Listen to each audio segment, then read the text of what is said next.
Imagine dropping your phone, right? The screen just shatters. Your first thought is, absolute disaster, the system is broken.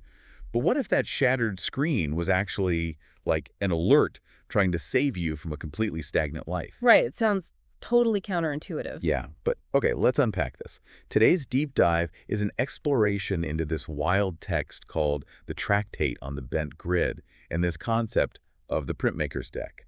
We're looking at the five-card mind, basically what it means to carry a cognitive loadout, and why a glitch in your life is actually this vital tool for your personal growth. Yeah, and I mean, the terminology sounds a little bit sci-fi, but the Printmaker's deck isn't, it's not a physical deck of playing cards, it's really a mental framework. Yeah. The sources describe adopting these 5 core archetypes, or cards, that completely dictate how you process the world around you. So it's less about, I don't know, having handy tools in a backpack and more like putting on a pair of AR glasses. Yes, exactly. Like it actively rewrites the genre of your life based on the specific lenses you've chosen to wear. That is a great analogy. The Tractate actually gives this really vivid example.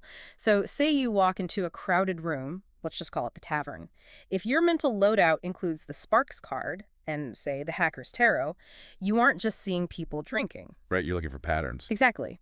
The intelligence of the system, which the text calls the Weaver, registers your mindset. So the lighting suddenly feels like this cybernetic mystery. People's voices take on this really rhythmic, urgent cadence.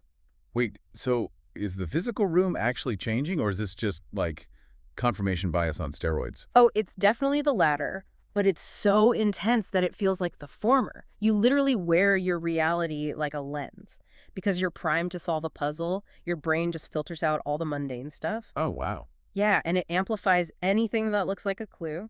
Your loadout dictates the physics of the very world you're walking through. Okay, so if my environment bends to accommodate these archetypes, I have to imagine a system that rigid eventually breaks down, right? Is that what causes a glitch? Because usually, a glitch means total system failure. Right, but here's where the Tractate totally flips the script. What's fascinating here is that a glitch is not a failure at all. It's deliberate diagnostic friction. Diagnostic friction. Yeah. So when your deck falls out of alignment with your ecosystem, like say you're applying that cold hacker mentality to a situation that requires deep empathy, the cards flip to glitch mode specifically to warn you.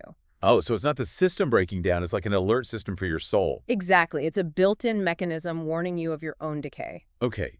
But if it's just a warning alarm, how do we actually turn it off?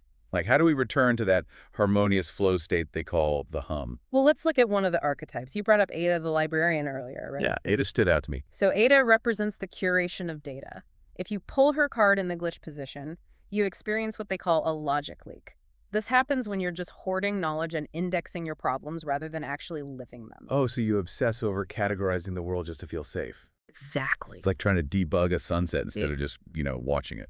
That is a perfect metaphor. So to shift back to the hum, the text says you have to let this massive zigzag rip through your system. A zigzag. Which sounds cool, but what does letting a zigzag rip actually look like in practice? It means you have to break your own algorithm. If you're stuck overanalyzing, a zigzag is making a completely intentional, unindexed choice. Okay, so stop debugging. Right. Burn the outdated code, abandon the spreadsheet of pros and cons, and just go do something messy that you simply cannot quantify. I see. So what about the Gardener's Guild card? Their glitch was called invasive weeds, I think? Yeah, invasive weeds, that's essentially panic planting.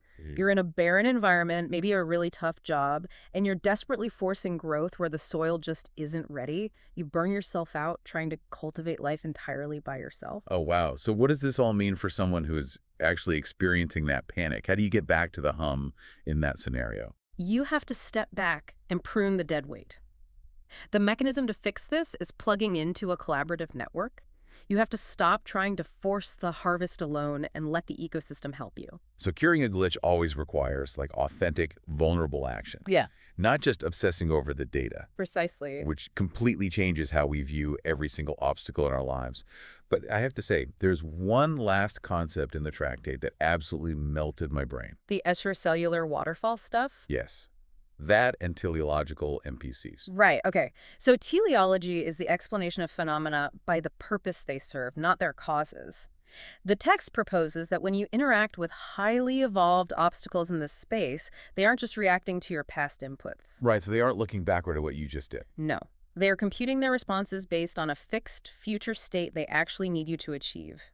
The entities you meet are literally like a future hand reaching back up the canvas to draw the present. Which is wild. They're pushing back on you now to ensure you end up exactly where you need to be later. Exactly, which leaves you with this really profound thought to mull over. Let's hear it. What if the people, the obstacles, and all the glitches you face today aren't random errors at all? What if they are a future version of reality actively pulling you toward an inevitable destination? Are you walking freely, or is the floorboard tilted?